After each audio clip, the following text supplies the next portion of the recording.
A few weeks ago on the Sunday stream, I played the trailer to Chelsea Handler's new Netflix documentary about white privilege. It's called Hello Privilege, It's Me, Chelsea, and it looked impossibly terrible. I'm clearly the beneficiary of white privilege. I want to know how to be a better white person to people of color.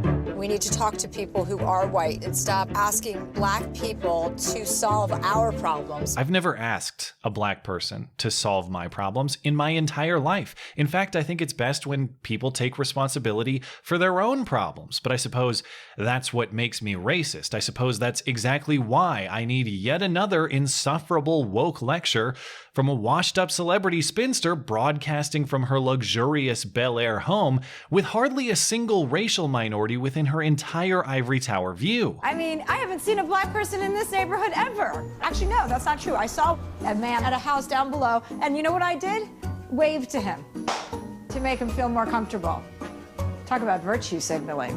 I mean, he must have been like, shut up, bitch. Well, hey, a point for self-awareness, but the real self-awareness probably would have been just to toss this entire project in the trash upon that realization, at least if the audience reaction is a good measure. The trailer is panned on YouTube. The spicy comment section is far more entertaining than the documentary or the trailer itself. And the audience reaction on Rotten Tomatoes is descending to single-digit positivity. And looking at those numbers, I knew I had to check this out. Cringe is my favorite genre, and this could be the release of the year. For the most part, this documentary is exactly the sort of self-flogging you'd expect. Even Chelsea, in all of her religious devotion to progressivism, gets lectured for being insufficiently progressive. She goes to a USC Black student group meeting, and they tell her that making a white privilege documentary is itself evidence of her white privilege. I'm like really embarrassed to be here with you because this is just another example of white privilege, using your white privilege, and what are you gonna do with it other than come into this space and take? Or alternatively, broadcast your voice to millions of new people, but yeah, I guess that's taking somehow. But this girl has the right skin color, and so she's exactly right, Chelsea realizes. I mean, I liked the pushback. I like having difficult conversations, so it felt good because they put me in my place. But I also got the impression that black people are sick and tired of being asked questions about white people's problems. But just remember, it's you who's the racist. It's amazing how twisted this perception of the world gets when you make white privilege the one ring to rule them all and treat it as incontrovertibly true. Chelsea speaks with racial activist and professional white guiltist Tim Wise. The data tells us that white folks have far more wealth, middle-class white folks, far better off in terms of wealth than middle-class black folks. And in fact, working-class white people whose head of household didn't even finish high school, so we're talking high school dropouts, have 1/3 more wealth on average than black households headed by college grads. And that doesn't mean that that white family is not struggling. It just means that it still, on balance, pays to be white in this country. This is just a rotting leg on the already thoroughly beaten pay gap dead horse. We're just comparing broad groups of people without controlling for anything. Not the job worked, not the hours worked, not experience at that job, not anything. It's just if Group A earns more than Group B, we automatically presume that discrimination is the cause, without any credible reason to make that presumption. You know, black NBA players make way more money than I do, even though I'm more educated. Is it because way more people want to watch professional basketball than this channel? No.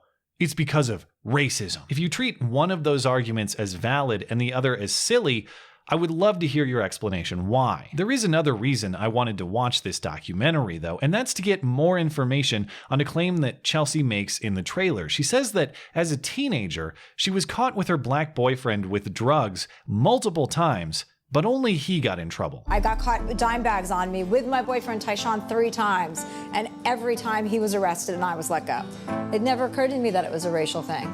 I should have known better. I was skeptical. I bet there's more to explain those different outcomes than simply skin color, and it turns out the latter half of the documentary is specifically about this story. Chelsea travels to New Jersey to meet her old boyfriend Tyshawn for the first time in 25 years. Sure, he spent 14 of those years in prison, but again, that was racism's fault. Today we are going to Somerville, New Jersey to visit my boyfriend from when I was 16. I got pregnant twice when I was dating him, and he was a drug dealer. I thought you've been out of jail for 14 years. No, 3 years. Oh, 3 years. I was in jail for 14 years. I can't believe you were in prison for 14 years. For what? That was for armed robbery. What was that like? It's just a whole nother world. It seems awful. It was awful. Yeah, I'm sure prison is awful, but what about being robbed by an armed gunman? Are we just going to gloss over what he did and stick with the idea that white racism put him in there? Chelsea and Tyshawn claim their paths differed because the law treated them differently on account of race. You got in trouble a lot when we were together, and I was always not able to skirt out of the trouble. That's right. I remember getting pulled over like 4 or 5 times on my way home to the house. When I had been drinking, I had like 5 people in the car, and every single time I got through it. No, but you had the complexion for the connection. Wow, I was in some pretty hairy situations that I never, ever paid the price for. Never. And you also had different violations. Tyshawn was dealing drugs at the time. Chelsea was not. Heroin, no less. You were just trying to make money, and like you were just trying to get ahead for your family. You would bring money home to and your... give it to my mom. Yeah, you brought it to your mom all right. the time, but then you started doing the heroin. That was the downfall. switchback. That was not the good move. Yeah, actually doing the heroin, that was the downfall. But ruining other people's families to benefit yours, that I totally get. Where does this reasoning end? It would benefit my family to steal from the next door neighbor, but does that make it right? Does that make it excusable? But I guess Tyshawn's mom really did need the help because she was also doing drugs, but that too was white people's fault. She had white envy, and heroin was her therapy. Once you go through therapy and all of that stuff, they tell you, well, what started you? What was ticking in your brain and all that? I was mad at my mom because she married a black man, right? That gave me knotty hair and dark skin. Because when I was growing up, everybody wanted to be white. They wanted to have long hair and all of that stuff. So that was deep embedded in me. Now you may be thinking, wow, what terrible choices. Perhaps better choices would have led to better outcomes, but stop it with that nonsense. You're wrong. As Chelsea explains, white racism forces black people like Tyshawn into a life of crime. I think the response from a lot of people is like, well, he was a drug dealer, he was doing drugs, he shouldn't have done that, without taking into consideration that the black community is kind of held down, especially in urban areas. You know, there's almost like a foot being put down on them when it's hard to get out of that situation, and that's something that happens over time. There was no foot down. In fact, there was a hand up. Tyshawn's mom just explained to you that he had a scholarship that he forfeited on account of his criminal activity. I wanted him to be a professional football player because that's what he wanted. And he was on his way. He had scholarships and everything, and he took the wrong turn. But again, not his fault. The white people took his agency. I have an ex-boyfriend who I visited with for this yesterday who spent 14 years in prison. First it was marijuana possession, and then he lost his scholarship to 2 colleges, and then he was convicted of armed robbery and then went away for 14 years because he lost his agency. I mean, I love your example of your boyfriend who entered the system at a young age and upon entering couldn't find a way out. Couldn't find a way out. There was always a very easy way out. Stop breaking the law, asshole! Chelsea, if you honestly believe that black people are this weak, this incapable of making good choices, this helpless before life's most basic obstacles, I'm not taking a lecture from you about racism. You treat them like they're your children who you don't even love enough to discipline. Think of the sequence of events here. Dealing drugs, not his fault. Doing drugs, not his fault.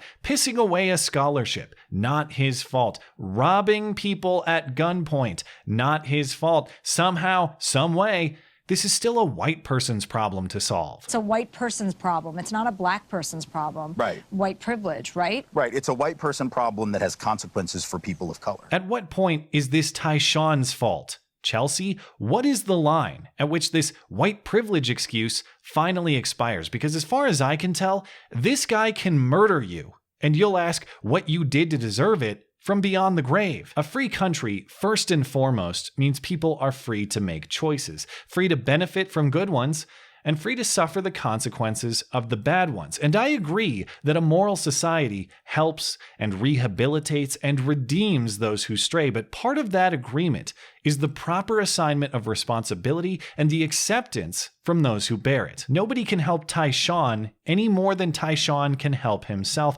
by owning his choices and committing himself to making better ones. And by the way, it sounds like he's been on the straight and narrow for 3 years now, so good for him, and hopefully he continues. But teaching an entire generation that his choices were someone else's fault, that he had no agency to do better, that he's merely a puppet of someone else's nefarious bidding, that is how you get another generation of excuses and abdication of responsibility, not a new generation of people committed to owning responsibility and doing the best they can for themselves and their families. Nobody needs Chelsea to fly in and save them. They need Chelsea to shut the hell up and go away, not because she doesn't care, but because she does, because she has faith in other people to do it for themselves in her absence. A real ally, a real friend, is someone who believes in you and holds you to a high standard. A person who feeds you excuses and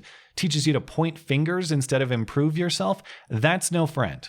That's an enabler. Thanks as always for listening and for supporting this channel always. Appreciate that thoughtful discussion down below and especially over on Twitter. That is at ML Christiansen. You're always welcome to coming out and chat in my live streams. Those are linked down in the description. Looking forward to it. Goodbye.